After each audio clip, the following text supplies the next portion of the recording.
আগামী 10 মার্চ থেকে চট্টগ্রাম সন্দ্বীপ রুটে শুরু হবে প্রথমবারের মতো ফেরি চলাচল। শুধু তাই নয়, দ্বীপটিতে শীঘ্রই গ্যাস অনুসন্ধানের কাজও শুরু হবে।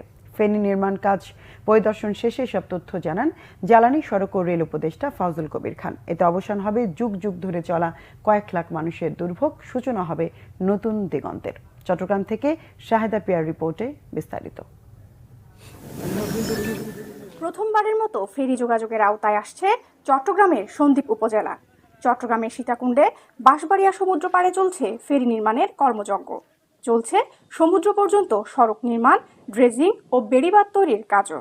আর এতে অবসান হবে দ্বীপটির কয়েক লাখ মানুষের 20 কিলোমিটার সমুদ্র পাড়ি দেওয়ার দুশ্চিন্তা ও দুর্ভোগ।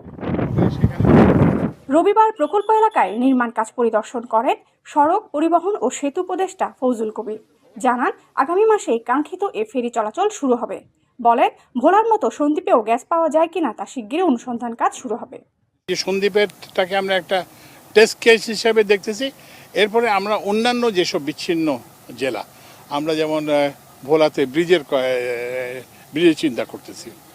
তারপরে ওই যে সন্দ্বীপের ব্যাপারও এইটা কতটা হয় এটা দেখে পরে হয়তো একটা সড়ক যোগাযোগেরও আমরা চিন্তা করব। তো এই জন্য এই সরকারের একটা প্রধান হচ্ছে যে উন্নয়নটাকে যেসব জায়গায় পৌঁছায় না সেসব জায়গায় পৌঁছে দেওয়া। প্রকল্পটি বাস্তবায়ন করছে বাংলাদেশ সেনাবাহিনী।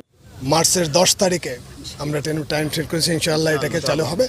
বাংলাদেশ সেনাবাহিনী এরকম একটা গুরুত্বপূর্ণ কাজের সাথে যুক্ত হতে পারে আমরা গর্বিত, এবং দিনে রাতে যেভাবে পরিশ্রম করে হোক আমরা এটা লাইনে নিয়ে আসবো ইনশাআল্লাহ।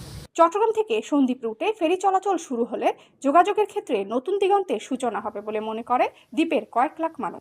আমাদের একটা নগরী, যে নগরীর মাধ্যমে সন্দ্বীপের চারিটা জিনিস এখানে পর্যটন নগরী এটা হবে ইনশাল্লাহ, শিল্প নগরী হবে ইনশাল্লাহ।